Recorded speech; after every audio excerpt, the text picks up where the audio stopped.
আসসালামু আলাইকুম ওয়া রাহমাতুল্লাহি ওয়া বারাকাতু। আজকে রান্না করছি গরুর মাংস ভুনা বা গরুর গোশত ভুনা। তো গরুর মাংস নরমালি আমরা সবাই রান্না করে থাকি। আমরা যারা বাংলাদেশে আছি এবং বাংলাদেশ ছাড়াও বিশ্বের সব জায়গাতেই গরুর মাংসটা সবাই খেয়ে থাকেন। তবে বিভিন্নজন বিভিন্নভাবে খেয়ে থাকেন। এই গরুর মাংস আমরা যারা বাংলাদেশি তারাও অনেকভাবে খেয়ে থাকি। সাধারণভাবে ভুনা করে থাকি, সাধারণ ঝোল করে থাকি। আবার অনেক সময় তরকারি যোগেও গরুর মাংস রান্না করা হয়ে থাকে। তো গরুর মাংসের জন্য যা যা লাগছে তার ভেতরে আছে মোস্ট ইম্পর্ট্যান্ট হচ্ছে পেঁয়াজ, কাঁচামরিচ, গরম মশলা, তেল এবং গরুর মাংস তো থাকছেই। তো পেঁয়াজ, মরিচ এগুলো কেটে নিচ্ছি। আসলে কাটাকাটিটাই বড় ঝামেলার। কাটাকাটি হয়ে গেলে রান্না করতে খুব একটা সময় লাগে না। তবে আমরা যারা দেশের বাহিরে আছি আমাদেরকে আসলে সবই করতে হয়। একই হাতে কাটাকাটি, গরুর মাংস কাটা, গরুর মাংস ধোয়া, সমস্ত কিছু ধুয়ে টুয়ে সব কিছু রেডি করে নিতে হয়। তো রেডি হয়ে গেল। আর আরেকটা যেটা কাজ, যেটা আমার আম্মা করেন, একেবারে শেষে দেওয়ার জন্য কিছু গরম মশলা, যেমন হচ্ছে এলাচ এবং গোলমরিচ, এটা একটু ভেজে সেটাকে ক্রাশ করে নেন, মানে গুঁড়া করে নেন। তো এটা আসলে রান্নার পরে দিলে না খুব সুন্দর একটা গন্ধ হয় মাংসের তরকারি থেকে। তো আম্মার কাছ থেকে দেখে শেখা, আমিও সেটাই করি। তো এখন হচ্ছে যে সমস্ত ইনগ্রিডিয়েন্টসগুলো বললাম সেগুলো দিয়ে রান্না শুরু করব। তো প্রথমে চুলা ধরিয়ে কড়াই দিয়ে সেখানে তেল দিয়ে নিচ্ছি পরিমাণ মতো তেল দিয়ে তেলটা একটু গরম হওয়ার পরে, তেলটা ভালো করে গরম করতে হয়।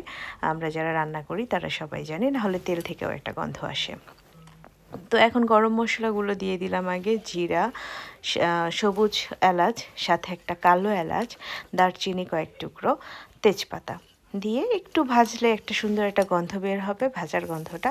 তারপরে পেঁয়াজ এবং মরিচ দিয়ে দিচ্ছি একসাথে। মরিচগুলো আমার গার্ডেনের, এখনও বেশ ভালোই মরিচ দিয়ে যাচ্ছে, যদিও ঠান্ডা, বেশ ঠান্ডা, তারপরও আলহামদুলিল্লাহ প্রতিদিনই কিছু না কিছু মরিচ উঠাচ্ছি। তো এই তো যখন ভাজা ভাজা কিছুটা হয়ে গেল তখন এটার মধ্যে দিয়ে দিলাম আদা রসুনের পেস্ট। তো এই আদা রসুনের পেস্টটা আসলে বাইরের থেকে কেনা আদা রসুনের পেস্ট, আমার নিজের বানানো না। তো এটার ভিতরে প্রচুর ভিনেগার দেওয়া থাকে এটাকে ভালো রাখার জন্য। তো এই তো ওটা একটু ভাজা ভাজা করলাম যাতে ভিনেগারের গন্ধটা চলে যায়। এখন দিয়ে দিচ্ছি অন্যান্য যে মশলাগুলো লাগে, যেমন হলুদ, মরিচ, জিরা গুঁড়া, ধনে গুঁড়া, সাথে লবণ তো লাগবেই। তো এই জিরা গুঁড়া, ধনে গুঁড়া এবং হলুদ মরিচের গুঁড়া, এটা আপনারা মাংস বুঝে দিবেন। মাংস যতখানি, আমার এখানে প্রায় 1.5 কেজির মতো মাংস আছে। তো আমি সেই বুঝে আমার যে গুঁড়া মশলাগুলো সেগুলো আমি দিলাম। তো এটা আসলে ওই 1 চামচ 1.5 চামচ, আমার কাছে মনে হয় কি, যেই যতটুকু খেতে পছন্দ করেন, যেমন কেউ ঝাল বেশি খেতে পছন্দ করে, কেউ ঝাল কম খেতে পছন্দ করে, অনেকেই আবার দেখা যায় লবণও কম খায়, মশলা কম খায়। তো এগুলো আসলে যার যার রুচির ব্যাপার, যেই যেভাবে খেয়ে অভ্যস্ত সেটার ব্যাপার। তো আপনারা আপনাদের মতো করেই দেবেন। এই তো বারবার নেড়ে নেড়ে কষাচ্ছি। আসলে মাংসের জন্য যে মশলাটা হয় সেটা কষিয়ে একেবারে তেল উঠানো পর্যন্ত যদি যত বেশি কষাবেন তত বেশি স্বাদ হবে। হ্যাঁ, তো আর মাংসের জন্য মাংস আসলে সেদ্ধ হতে অনেকটা সময় নেয়, যে কারণে মাংসের ভিতরে যে পেঁয়াজটা ইউজ করি, সেই পেঁয়াজটা আমি আমার মা খালাদের দেখেছি যে খুব বেশি চিকন মিহি করে না, কারণ অনেক সময় লাগবে এটা সেদ্ধ হয়ে একদম গলে নরম হয়ে যাবে। এখন যোগ করলাম হচ্ছে টমেটো, আমার গাছেরই টমেটো, কয়েকটা পাকা টমেটো ছিল, নিয়ে এসে দিয়ে দিলাম। তো টমেটো হচ্ছে থিকনেস বৃদ্ধি করে তরকারির এবং স্বাদটাও একটু অন্যরকম করে। তো এই কারণে একটু পাকা টমেটো দিলে না ভালোই লাগে, খারাপ লাগে না। রঙটাও একটু চেঞ্জ করে, রঙটাও একটু লাল লাল করে আর কি, যদিও আমার টমেটোগুলো একদম লাল টুকটুকে হয়নি, তারপরও। তো দেখছিলাম যে সব কিছু ঠিক মতো সেদ্ধ হয়েছে কিনা। তেল কিন্তু উঠে গেছে, দেখেছেন কিনা দেখা যাচ্ছে তেল উঠে যাচ্ছে। তো আমার মাকে দেখতাম যে কোনো কিছু ভুনা করলে উনি দুবার পানি ইউজ করেন, মানে প্রথমবার একবার পানি দেন, তারপরে ওটা যখন একদম লাগা লাগা হয়ে যায়, নিচে তেল ওঠে কিছুটা, তারপরে উনি আবারও পানি দেন। তো যেহেতু এইভাবে খেয়ে খেয়ে অভ্যাস, তা আমার কাছে কিন্তু বেশ ভালো লাগে। আপনারাও ট্রাই করে দেখতে পারেন এইভাবে। তো এই তো মোটামুটি তেল উঠে গেছে, মোটামুটি না, ভালোই তেল উঠে গেছে। দ্বিতীয়বার কষানোর পরে এখন দিয়ে দিলাম মাংস। তো এটা হচ্ছে আমি আল রিজিক থেকে নেয়া মাংস। ওরা মাংসটা একটু অন্যরকমভাবে বিক্রি করে। আমি টক দই দিয়ে দিলাম কিছুটা, এই 2 থেকে আড়াই টেবিল চামচের মতো হবে। টক দই দিলে কি হয়, মাংসটা খুব তাড়াতাড়ি সিদ্ধ হয়। আমাদের ইংল্যান্ডে কিন্তু গ্যাসের বিল অনেক বেশি হয়ে গেছে এখন, সো একটু রয়ে শুয়ে রান্না করতে হবে, কি বলেন? মানে একটু তাড়াতাড়ি করতে হবে যাতে গ্যাস কম লাগে। তো এই জন্য দিয়ে দিলাম টক দই। তো এই যে নেড়ে চেড়ে দেখছি, তো যেটা বলছিলাম যে আল রিজিকের মাংসগুলো আসলে 2 ধরনের। একটা হচ্ছে সিনার মাংস পাওয়া যায়, আর একটা হচ্ছে রিপের মাংস পাওয়া যায়। তো এই যে দেখেন সিনার মাংসের একটা অংশ, যেটা হাড়ের ভেতরে আসলে মজ্জা আছে, যেটা আমার সাহেব খেতে খুব পছন্দ করেন।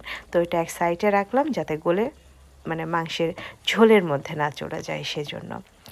তো আমি আসলে শিনের মাংস এবং রিপের মাংস দুটা মিলেই কিছু মাংস নিয়ে এসেছিলাম ওখান থেকে।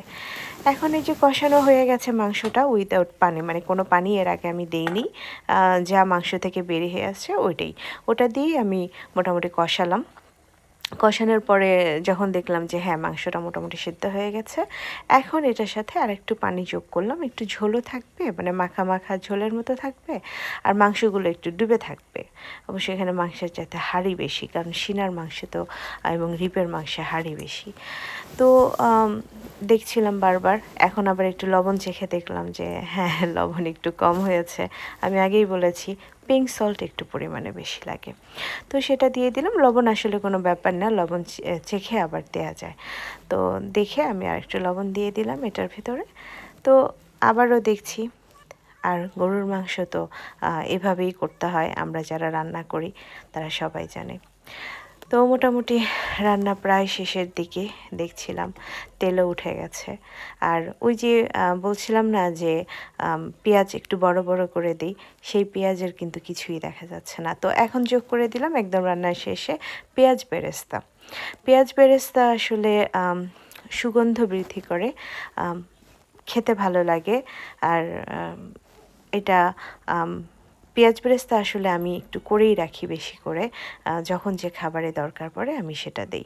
সাথে দিলাম একটু চিনি, কারণ হচ্ছে আমি টক দই দিয়েছি, টমেটো দিয়েছি, তো একটু টক ভাব হতে পারে, সেই জন্য আমি একটু চিনি দিয়েছি। আর এখন দিলাম সেই মশলাটা, মানে আমার মার যেটা বানায় উনি সেটা, তো আমিও যেটা বানিয়ে রেখেছিলাম ওই মশলাটা এখন ওপর দিয়ে একটু ছিটিয়ে দিলাম। আর সাথে দিলাম কয়েকটা শুকনো মরিচ, দেখার সৌন্দর্যের কারণে। যদিও আমি এখন খাচ্ছি না, দুপুরবেলা খাবো, তো যে কারণে তরকারিটা এখন সার্ভ করছি না। আর আমার এই চ্যানেলটা যদি আপনাদের ভালো লেগে থাকে, প্লিজ আমাকে সাবস্ক্রাইব করবেন, পাশে থাকবেন বেল বাটনে চাপ দিয়ে। এই তো হয়ে গেল, ভালো থাকবেন। আসসালামু আলাইকুম।